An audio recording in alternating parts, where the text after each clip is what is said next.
자, 모여보시오. 귀는 쫑긋, 입은 벙긋. 오늘 들려줄 이야기는 조선 팔도에서 제일 가는 힘꾼이자 동시에 제일 가는 글맹인 우리 칠보기의 이야기올시다. 칠보기가 누구냐? 산에 가면 호랑이 뒷덜미를 잡고 들에 가면 황소랑 맞짱을 뜬다는 전설의 사나이. 하지만 그런 칠보기에게도 딱 하나 무서운 게 있었으니 그건 바로 종이 위에 기어다니는 까만 벌레, 즉 글자였다는 말씀이외다. 꽹과리와 장구 소리가 뒤섞인 장터는 오늘도 시끌벅적하였습니다. 칠보기는 집채만 한 나무찜을 등에 지고 콧노래를 흥얼거리며 덩실덩실 걸음을 옮겼습니다. 나무가 아주 잘 팔린 탓에 발걸음이 가벼웠고 머릿속에는 어머니가 좋아하는 하얀 백설기와 시원한 막걸리 한 사발이 어른거렸습니다. 그때 장사꾼 행인 하나가 비릿한 웃음을 흘리며 다가왔습니다. 고을 사또께서 기분이 좋으셔서 오늘 장터 사람들에게 술이랑 고기를 공짜로 나눠준다는데 저기 벽에 붙은 방을 읽는 사람만 받을 수 있다는 것이었습니다. 칠보기의 귀가 번쩍 뜨였습니다. 공짜라는 말만큼 달콤한 말이 어디 있겠습니까? 당황하지 않은 척 성큼성큼 방 앞으로 다가갔지만 속은 이미 캄캄하였습니다. 글자가 글자로 보이지 않고 지렁이들이 춤을 추는 것만 같았습니다.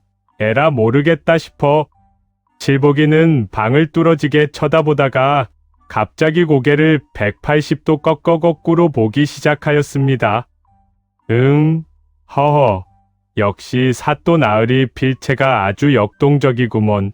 자 보자. 오늘 배 터지게 먹고 안 내면 나쁜 놈 맞지? 주변에 있던 사람들이 배를 잡고 뒹굴었습니다. 그건 사또의 공고문이 아니라 지난달에 도망간 소를 찾는 방이었고 게다가 칠보기는 그걸 거꾸로 들고 있었던 것입니다. 얼굴이 대추빛으로 물든 칠보기는 글자라는 게 보는 사람 마음 아니여 하고 큰 소리를 쳤지만 그 말이 얼마나 공허하게 들렸을지는 불 보듯 뻔하였습니다. 이 광경을 구석에서 지켜보던 고을의 영악한 서리 조가가 눈을 가늘게 뜨고 다가왔습니다. 부채를 살살 흔들며 능청스럽게 말을 걸어온 조가는 귀한 보양식을 그냥 주겠노라며 종이 한 장을 내밀었습니다. 글자 대신 손가락 도장 하나만 찍으면 돼지 다리 한 짝이 칠보기 것이 된다는 것이었습니다. 칠보기가 침을 꿀꺽 삼키며 손가락을 들어 올리려는 바로 그 순간이었습니다. 쌩하고 하늘에서 낡은 집신 한 짝이 날아와 조가의 뒤통수를 후려쳤습니다. 멀찍이 나무 그늘 아래 땔국물이 줄줄 흐르는 보라색 도포를 입은 노인이 곰방대를 입에 물고 드러누워 있었습니다. 하품을 하며 노인이 입을 열었습니다. 그 종이에는 본인은 조가에게 빚 50냥을 졌으며 갚지 못할 시 어머니를 종으로 판다고 적혀 있다는 것이었습니다. 칠보기의 눈이 뒤집혔습니다. 조가의 멱살을 한 손으로 번쩍 들어 올린 칠보기는 그를 장터 한복판 똥통에 처박아 버렸습니다. 사람들은 박수를 치며 환호하였지만 칠보기의 마음속은 서늘하기만 하였습니다. 터벅터벅 집으로 돌아온 칠보기는 마루에 앉아 바느질하는 어머니의 굽은 등을 바라보았습니다. 만약 그 노인이 알려주지 않았더라면 사랑하는 어머니가 남의 집 종으로 팔려갈 뻔하였다는 생각이 가슴을 후볐습니다. 힘만 세면 뭐 하나. 글자 한자 몰라서 어머니를 잃을 뻔하였으니 칠보기는 속마음을 다잡았습니다. 저 보라색 도포 입은 할배 보통 내기가 아니었다는 것도 알았습니다. 조가 놈을 똥통에 처박아 버린 것까지는 좋았지만 칠보기의 마음 한구석은 내내 찜찜하였습니다. 글자 모르면 사람 대접 못 받는다는 말이 뼈에 사무친 것입니다. 결심을 굳힌 칠보기는 그 수상쩍은 노인을 찾아가기로 하였습니다. 마을 사람들은 그 숲을 도깨비 숲이라 불렀습니다. 안개가 자욱하고 산짐승 소리가 기괴하여 아무도 발을 들이지 않는 곳이었지만 칠복이는 도끼 하나를 어깨에 메고 성큼성큼 들어갔습니다. 숲 끝자락에 다다르니 다 쓰러져 가는 초가집 마루에 그 노인이 누워 있었습니다. 목소리를 가다듬고 인사를 건넨 칠복이에게 이 영감은 눈도 뜨지 않은 채 곰방대를 까닥거렸습니다. 몸에서 나는 땀 냄새가 귀한 책들을 다 적신다며 십리 밖으로 꺼지라는 것이었습니다. 칠복이는 굴하지 않고 마당으로 들어서며 많이도 말고 딱 제 이름 석자와 어머니 안부 묻는 글자만이라도 가르쳐달라고 청하였습니다. 그러자 이 영감이 갑자기 눈을 번쩍 뜨며 비웃었습니다. 손가락보다 무가 더 두꺼운 놈이 글을 배우겠다니 소가 웃을 일이라며 글은 머리가 아니라 가슴으로 배우는 것인데 그 가슴엔 고깃덩이만 가득하니 돌아가라고 하였습니다. 칠복이를 떼어내기 위해 이 영감은 아주 해괴망측한 숙제를 내주었습니다. 내일 아침까지 산바람을 보자기 안에 한가득 쌓아오되 보자기를 풀었을 때 바람이 느껴지지 않으면 다시 나타나지 말라는 것이었습니다. 칠복이는 밤새 고민하였습니다. 산 꼭대기에 올라가 보자기를 휘둘러 봐도 묻기만 하면 바람은 온데간데 없었습니다. 머리를 쥐어뜯다 우연히 마루 밑에 놓인 이 영감의 빈 술병이 눈에 들어왔습니다. 다음 날 아침 하품을 하며 마당으로 나온 이 영감 앞에 칠복이가 나타났습니다. 아주 싱싱한 놈으로 꽉꽉 눌러 담아왔다며 건넨 보자기 안에는 숫덩이가 가득 든 화로가 들어있었습니다. 이 영감이 황당해하자 칠복이는 태연하게 말하였습니다. 숯이 뜨거워지면 그 위로 아지랑이가 살살 올라오면서 바람이 일지 않느냐. 요게 바로 따뜻한 산바람이라는 것이었습니다. 어이가 없어. 허허웃은 이 영감이 두 번째 시험을 냈습니다. 흐르는 시냇물을 그릇 없이 가져오라는 것이었습니다. 칠복이는 씩 웃으며 시냇가로 달려가 커다란 얼음 덩어리를 깨서 들고 왔습니다. 겨울이라 개울물이 얼어 있었던 것입니다. 녹으면 물이 되니 틀린 말은 아니지 않느냐는 능청스러운 한마디와 함께였습니다. 이 영감은 내심 놀랐습니다. 글은 몰라도 세상 이치를 제멋대로 해석하는 칠복이의 깡이 마음에 들기 시작한 것입니다. 드디어 이 영감이 곰방대를 내려놓고 흙바닥에 사람인 자를 큼지막하게 그었습니다. 칠복이는 지게 작대기 두 개가 서로 싸우다 지쳐서 기대고 있는 것 같다고 하였습니다. 이 영감은 싸우다 지쳐 기대고 있다는 말이 틀리지 않다며 사람은 혼자 살 수 없어 서로 기대고 살아야 한다는 뜻이 바로 이 글자 속에 담겨 있다고 가르쳐 주었습니다. 그러고는 내일 아침까지 이 마당 가득 사람인 자를 1000번 써 오라고 하였습니다. 칠복이는 손가락 쥐가 날 것 같다면서도 어머니를 위해서라면 10,000번인들 못하겠느냐며 붓을 들었습니다. 본격적인 글 공부가 시작되었지만 이 영감이 하늘 천 따지를 읊어대면 칠복이의 귀에는 하늘엔 전부침개, 땅엔 쥐로 들렸습니다. 검을 혀는 거울은 형이 되고 누를 황은 누룩은 황이 되었습니다. 이 영감이 뒷목을 잡으며 호통을 쳤지만 칠복이는 억울하다는 듯 맞섰습니다.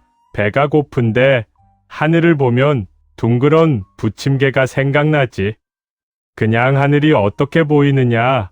땅엔 쥐구멍이 얼마나 많은데 쥐가 생각나지 않겠느냐는 것이었습니다. 이 영감이 날 일자는 어떻게 외울 테냐고 묻자 칠복이는 땅바닥에 그려진 글자를 한참 보더니 사또 놈이 논밭 뺏어갈 때 쓰는 문짝같이 생겼다며 콱 닫아버리고 싶은 문짝이라고 하였습니다. 그때 이 영감은 깨달았습니다. 칠복에게는 어려운 한학의 도리보다 삶의 애환이 담긴 글자가 더 절실하다는 것을. 이 영감은 그때부터 교재를 집어던지고 칠복이의 생활 도구들을 가져와 글자를 가르치기 시작하였습니다. 낫을 놓으면 기억이요, 진발을 놓으면 니은이라. 칠복이의 눈이 번쩍 뜨이기 시작하였습니다. 한편 장터에서 똥통에 처박혔던 서리 조가는 고을 사또에게 달려가 일러 바쳤습니다. 산속에 귀양 온 영감탱이가 마을 장사치들을 선동해 세금을 안 내게 하려 한다는 것이었습니다. 기름진 얼굴을 번들거리던 사또가 음흉하게 웃었습니다. 칠복인의 집터가 명당이라 별장을 지으려던 참이었다며 칠복이 아버지가 살아생전 큰 빚을 졌다는 가짜 문서를 만들라고 명하였습니다. 칠복이가 까막눈이라 빈 문서인지 상장인지도 모를 테니 손가락 도장만 찍게 하면 끝이라는 것이었습니다. 며칠 뒤 관가 포졸들이 칠복인의 마당을 들이닥쳤습니다. 어머니는 혼비백산하여 쓰러지셨고 조가는 거드름을 피우며 종이 한 장을 내밀었습니다. 칠복이 아버지가 사또에게 소 3마리 값을 빌렸다는 증서라며 집을 비우든지 아니면 평생 사돈의 노비로 살든지 결정하라는 것이었습니다. 칠복이는 주먹을 불끈 쥐었습니다. 아버지는 평생 남에게 빚 한 푼 지지 않으신 분이라고 외쳤지만 조가는 글도 모르는 놈이 뭘 아느냐며 비웃었습니다. 그때 숲속에서 이 영감이 천천히 걸어 내려왔습니다. 평소에 흐트러진 모습이 아니라 기품 있는 걸음걸이였습니다. 서늘한 미소를 지으며 이 영감이 종이를 들여다보더니 칠복이에게 물었습니다. 어제 가르쳐준 믿을 신자와 거짓망 자를 기억하느냐? 저 종이 제일 밑바닥을 보라는 것이었습니다. 칠복이는 눈을 가늘게 뜨고 종이를 들여다보았습니다. 이 영감과 밤새 연습하였던 글자들이 흐릿하게 보이기 시작하였습니다. 거짓망자랑 비슷하게 생긴 놈이 있었고 그 위에 입구자가 3개나 달린 놈이 눈에 들어왔습니다. 이 영감이 크게 호통쳤습니다. 그것은 품이 품핀 자를 사또 놈이 제멋대로 고쳐 쓴 속일망의 변형이라는 것이었습니다. 감히 국법을 어기고 가짜 문서를 만들어 백성을 기만하려 하느냐는 이 영감의 목소리가 마당을 쩌렁쩌렁 울렸습니다. 칠복이는 상황을 파악하고 조가의 멱살을 잡았습니다. 글자는 몰라도 사람이 믿음이 없으면 짐승보다 못하다는 것은 이 영감님께 배워 잘 안다며 이 문서를 내일 당장 도청에 계신 관찰사 나으리께 들고 가겠다고 외쳤습니다. 관찰사라는 말에 오줌을 질린 조가는 문서를 씹어먹고 도망쳐버렸습니다. 칠복이는 처음으로 느꼈습니다. 주먹보다 강한 것이 바로 글자 속에 담긴 진실의 힘이라는 것을 말입니다. 사또의 음모를 막아낸 것까지는 좋았지만 칠복이는 스승의 눈가에 매일 밤 서리는 이슬 같은 눈물이 마음에 걸렸습니다. 알고 보니 이 영감은 임금님께 간언을 하다가 간신배들의 모함을 받아 이곳으로 쫓겨온 천재 선비였던 것입니다. 어느 날 밤 칠복이가 왜 맨날 그 낡은 보라색 옷만 보고 한숨을 쉬시느냐고 물었습니다. 비싸서가 아니라 그 옷은 백성들의 고열을 짜내지 않겠다고 임금님 앞에서 맹세할 때 입었던 옷이라는 이 영감의 대답이 돌아왔습니다. 글자 몇 자에 진심을 담아 올렸건만 세상은 그것을 반역이라 읽었다는 말과 함께 칠복이는 가슴을 쾅쾅 치며 결심하였습니다. 그 글자들을 다시 제대로 읽어주러 한양으로 가겠다는 것이었습니다. 이 영감이 기겁하며 실력으론 한양 문턱도 못 넘고 길 잃어버릴 게 뻔하다고 말렸지만 칠복이는 이제 기억, 니은은 뗐으니 길가에 주막이라고 써진 글자만 찾아가면 밥 굶을 일은 없을 거 아니냐고 웃어 보였습니다. 칠복이는 이 영감이 써준 상소문 복사본을 소중히 품에 안고 길을 떠났습니다. 한참을 걷다 배가 등가죽에 붙을 때쯤 큼지막한 간판을 발견하고 발걸음을 멈추었습니다. 주자랑 비슷하게 생긴 놈이 있으니 주막이다 싶어 당당하게 들어선 곳은 주막이 아니라 동네 무덤을 지키는 상여집이었습니다. 안으로 들어서자마자 화려한 가마 같은 상여가 눈에 들어왔습니다. 잔칫집이냐며 이모 씨를 찾는 칠복이에게 상여꾼이 황당한 표정으로 설명하였습니다. 저기 적힌 글자는 술주가 아니라 상여집 표식이니 여기서 국밥 찾다간 자네가 국밥 되겠다는 말이었습니다. 칠복이는 머리를 긁적이며 사랑 주랑 술 많이 마시면 죽는 거니까 일맥상통하는 거 아니겠느냐고 중얼거리며 걸음을 옮겼습니다. 우여곡절 끝에 한양에 도착한 칠복이는 임금님을 만나려면 대궐문을 통과해야 한다는 것을 알았습니다. 이 영감의 낡은 보라색 도포를 몰래 빌려 입고 온 칠복이는 어깨를 쫙 펴고 헛기침을 하며 스스로를 남쪽 나라에서 온 천재 문장가라고 소개하였습니다. 포졸이 보아하니 옷은 비단인데 얼굴은 숫덩이 같다며 과거 시험장으로 안내하였습니다. 마침 임금님이 직접 나오시는 시제 날이라는 것이었습니다. 거기 가면 임금님 얼굴은 보겠다 싶어 칠복이는 에라 모르겠다 하고 시험장 안으로 들어섰습니다. 시험장에 들어선 칠복이는 붓을 몽둥이처럼 쥐고 고민에 빠졌습니다.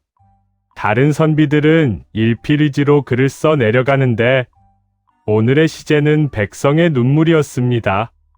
글을 쓰지 않고 붓만 노려보는 자를 보고 임금이 물었습니다. 칠복이는 벌떡 일어나 글자로 백성의 눈물을 쓸 줄은 모르지만 그 눈물이 얼마나 짠지는 안다고 대답하였습니다. 임금이 흥미를 느끼며 아는 눈물의 맛을 말해보라 하자 칠복이는 거침없이 말을 이어갔습니다. 글자 잘 아는 놈들은 눈물로 자 하나 써놓고 끝내지만 진짜 눈물은 사람이 나무해다 팔아 어머니 약값 되느라 흘리는 땀방울 속에 있는 법이라는 것이었습니다. 그러고는 품 안에서 꼬깃꼬깃한 상소문을 꺼내 임금님 발치에 던졌습니다. 스승님이 임금님 보고 싶어 눈물로 쓴 진심인데 나쁜 놈들이 이것을 반역이라 읽었다는 것이었습니다. 대신들이 무엄하다고 소리쳤지만 임금은 그 문서를 읽어 내려가다 안색이 변하였습니다. 몇 년 전 모함으로 쫓아냈던 충신 이 영감의 진심이 담긴 글이었기 때문입니다. 임금이 이 글을 어떻게 여기까지 가져왔느냐고 묻자 칠복이는 스승님이 글은 머리가 아니라 가슴으로 배우는 거라 하셔서 가슴에 딱 붙이고 뛰어왔다고 하였습니다. 한양까지 오느라 주막인 줄 알고 상여집에 들어간 것만 생각하면 자다가 이불을 걷어찬다는 말도 덧붙였습니다. 임금이 크게 웃으며 한마디 하였습니다. 글자를 거꾸로 읽어도 마음은 바로 읽는구나. 임금의 명이 내려졌습니다. 이 영감의 상소문을 다시 읽어보니 그 속에 담긴 것은 반역이 아니라 고을 백성들을 향한 눈물겨운 사랑이었다며 이 영감을 당장 복권시키고 그를 모함했던 자들을 모조리 잡아들이라는 것이었습니다. 대취타 소리가 웅장하게 울려 퍼졌습니다. 옆에서 임금님, 탁월한 선택이셔유 하고 추임새를 넣은 칠복이에게 내관이 주상전하의 말씀에 어찌 추임새를 넣느냐고 꾸짖었지만 임금은 저 칠복이의 입담이 가히 국보급이라며 허허 웃었습니다. 임금이 칠복이에게도 큰 상을 내릴 터이니 무엇을 원하느냐고 물었습니다. 벼슬은 글자를 많이 알아야 하니 패스하고 황금은 무거워서 지게 지기 힘드니까 대신 마을 사람들에게 글자를 공짜로 가르쳐 줄 수 있는 작은 학교 하나만 지어달라고. 칠복이는 대답하였습니다. 자기처럼 똥통에 처박히는 사람이 없게끔 말입니다. 칠복이는 이 영감과 함께 화려한 꽃가마 대신 예전처럼 나무찜을 지고 마을로 돌아왔습니다. 다만 그 나무찜 위에는 임금님이 하사하신 귀한 책들과 하얀 종이가 가득하였습니다.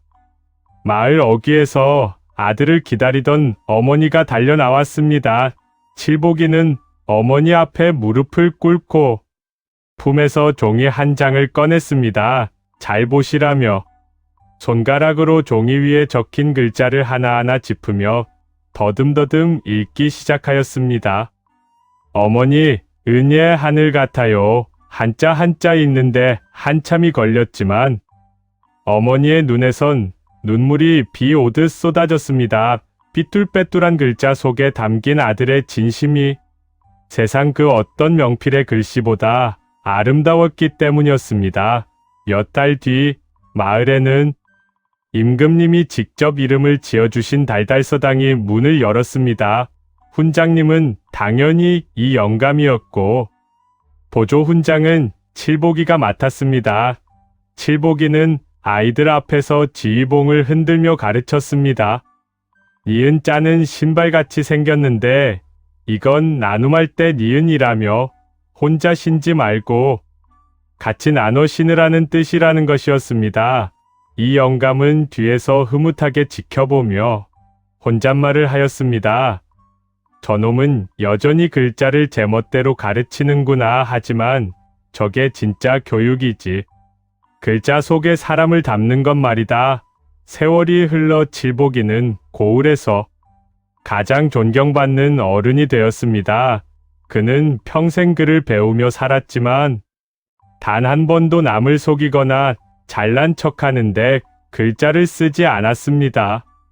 사람들은 지금도 글을 배우기 힘들어하는 아이들에게 이 이야기를 들려주곤 하였습니다. 글자를 모르는 건 부끄러운 게 아니다. 하지만 마음을 모르는 건 정말 부끄러운 거란다. 저 옛날 칠복이 할아버지처럼 글자 하나에 진심 하나를 담아보렴. 자, 칠복이와 이 영감의 파란만장한 이야기는 여기서 끝입니다. 여러분도 오늘 옆에 있는 소중한 사람에게 사랑한다는 말 한마디 예쁘게 적어서 건네보는 건 어떨까요? 이상 달달야담이었습니다.